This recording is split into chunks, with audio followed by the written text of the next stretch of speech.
Hey everyone, I know I'm running really late today. The other day I was a few minutes late. Today I'm really late.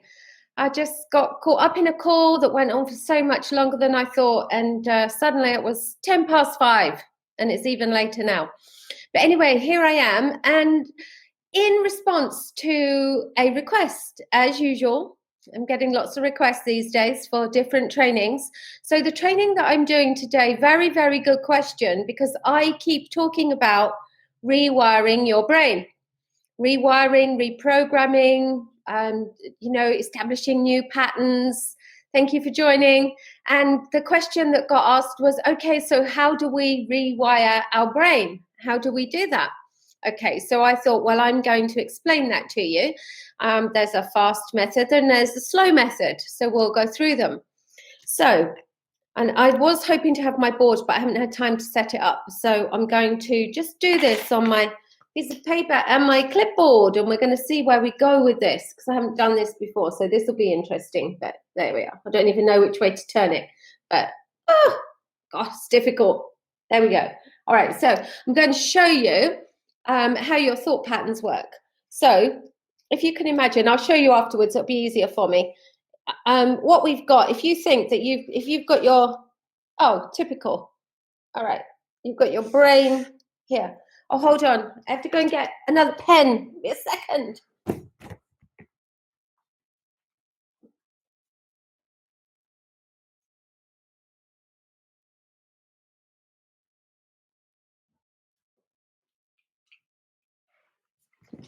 Oh, that was just typical. Okay, I've got another one. I've got a selection now, just in case.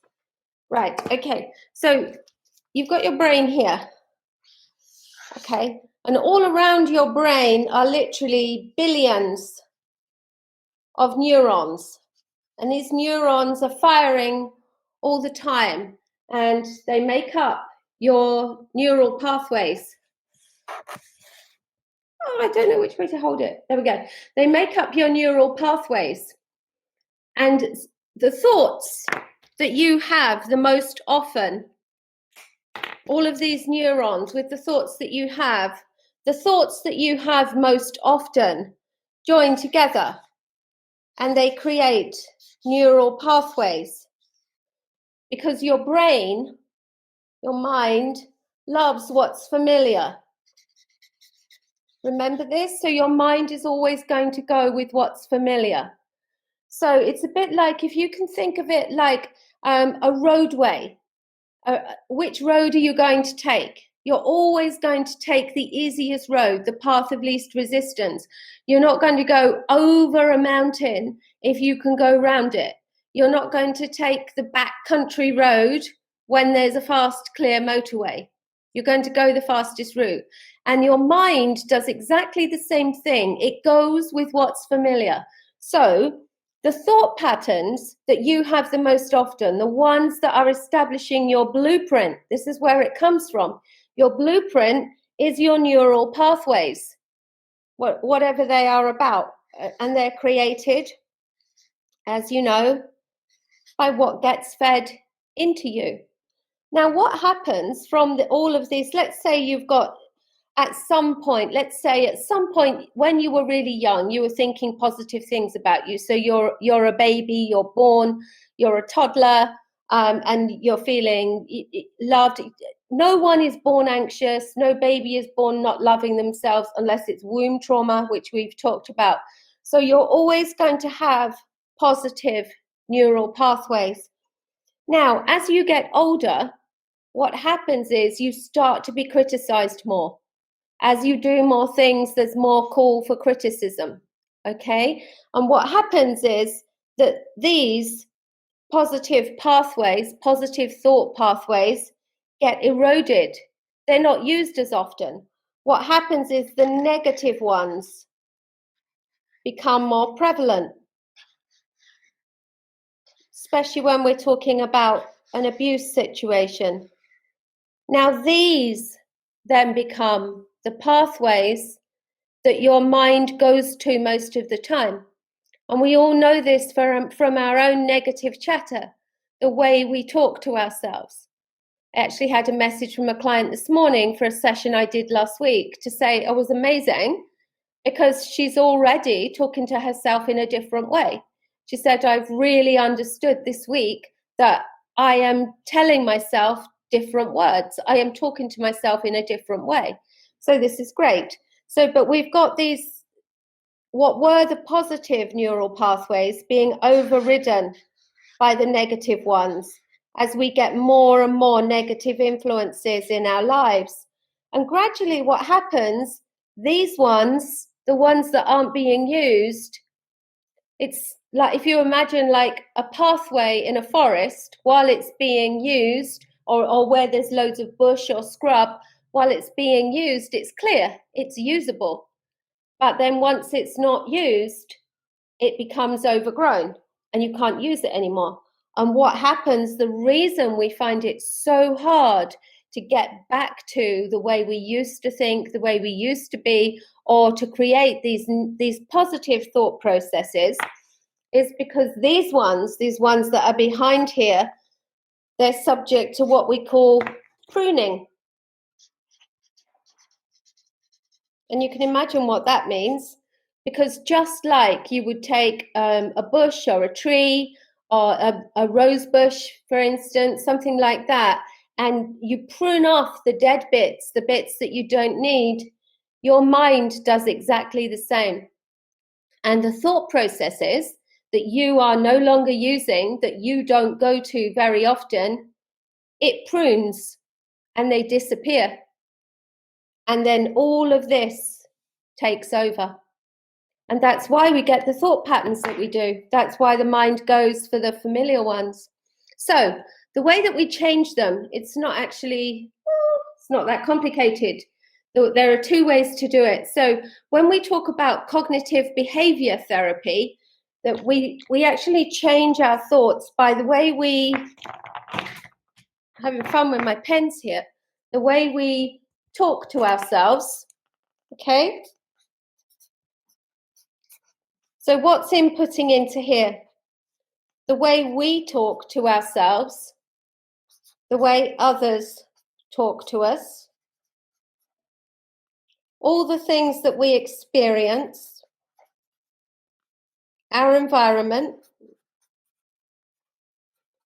our relationships, basically everything around us feeds into these pathways. So the best way to change how we see ourselves, any thought processes that we want to change, this is all about how do we change our negative thoughts. The best thing here, we don't have control over much of this, okay? We have, when we're adults and we've got freedom and we've got jobs and we can make decisions and choices, obviously we have more control over our relationships, our environments, etc., etc. But the way that we talk to ourselves, we call this our thoughts. The one thing that we have absolute control of in life is our thoughts. If you think about it, you can't control anything else outside of you. I can't control this live, it could go off at any minute. The internet could go down, something could happen. My dog could come racing in and jump on my lap and send everything everywhere. Okay, I've got no control. I can control the thoughts in my head.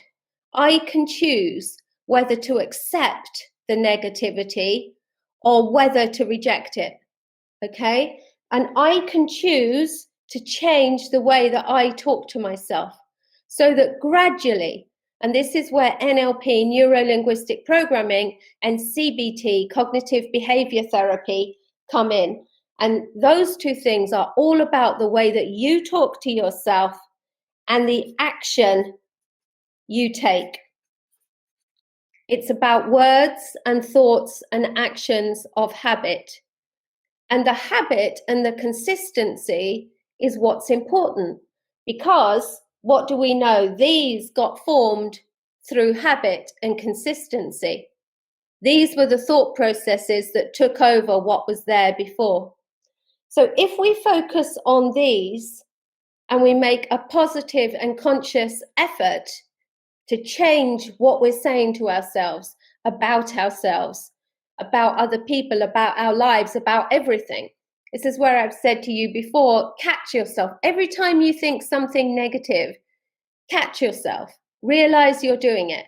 Why am I saying that? Why am I saying that about myself? Why do I think that? And change it to a positive. And then gradually what happens from all these neurons here, you grow new thought pathways. And what happens over a long period of time is that they become the prevalent ones. And they override these ones, these negative ones. And these negative ones, when you don't use them much, they get pruned. And that's when you get to the point where you're doing something in your life and you suddenly get a negative thought and in a second it's gone. And you're saying, why on earth did I think that? I haven't thought that for ages, and it's gone. Okay? That's the overriding that we do. So that's how you do it, basically. And you can do it. It's the same as I said, I was talking yesterday about the things that you can do to help you with all of this stuff. And we're really lucky because obviously these days you've got everything online. Okay, so there's so much stuff out there that can help you. The only thing you have to remember about books and videos and things like that, they're information, but information is not transformation. And none of this stuff does any good unless you apply it vigorously, consistently, and religiously. You have to apply what these things teach you. And that is where most people, hair in my face, is where most people fall down. They'll read all this stuff and get really excited. And then the first hurdle they come to, because don't forget, the mind wants to keep you with what's familiar.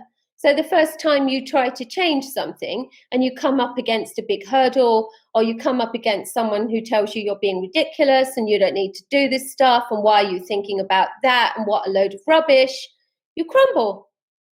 You crumble because it's hard, because you haven't got someone there supporting you and holding your hand and guiding you through the new process and keeping you accountable. Accountability in this kind of thing is everything. You need someone who knows what you're doing, believes in what you're doing, and will keep reminding you. Every time they hear you say something negative, will remind you of what you're doing. Say, no, you're not supposed to be thinking that anymore. Remember, this is what you think instead.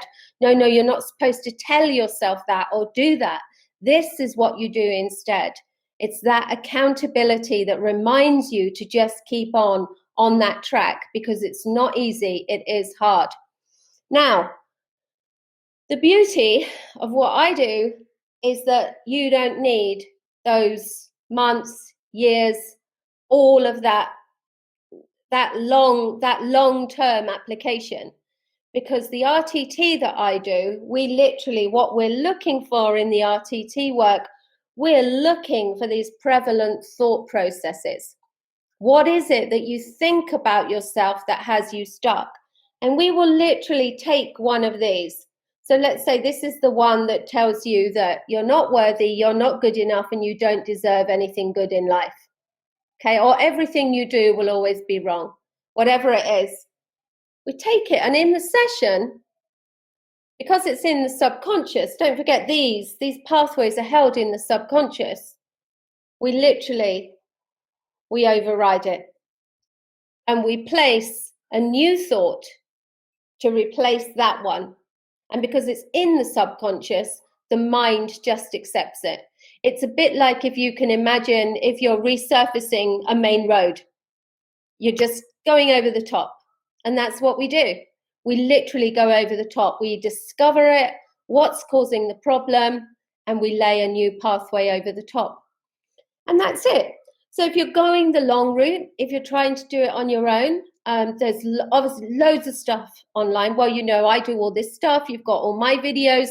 There's so much stuff on YouTube. There's books, there's free seminars, there's free things you can go to. There's all sorts of information. You can pick up all the information. What's difficult to do yourself is the transformation. But if you want to start, if you want to make a go, things like journaling can really help. You know, if you can journal when you catch yourself having a negative thought, if you can journal that, and then you'll start to see patterns appear, things that you always tell yourself that don't serve you, things that you always do that don't serve you. You know, you can actually see what's sitting behind this. Why do I do this? This is my pattern. Where does this thought come from? What can I change it to? So journaling is very, very good as well. But on the whole, that's what you can do. It's just repetition. It's familiarity. It's just to try and prune off the thoughts, the actions, the habits that don't serve you, and to replace them with ones that do. And that's it. And I say there's the long way or there's the RTT way. And there's obviously all sorts of things that feed into that. But yeah, that's it. It's just rewiring, reprogramming is a question of overlaying and pruning. It's as simple as that. That's all it is. And the other thing is, of course, it's important to know that's what the RTT does. We uncover very specifically. Like you could have, you've got a load of these going on. We all have. But it's quite, which one? Thanks for that. That's nice. Which one is causing the problem? You know, and we'll uncover it. And the client half the time doesn't even know. So we uncover it in the subconscious. So that's the beauty of it. We uncover the very worst one. We uncover the culprit that's there. Okay, so that's very, very useful to be able to do that. But yeah, have a go. See which thought processes you have about yourself.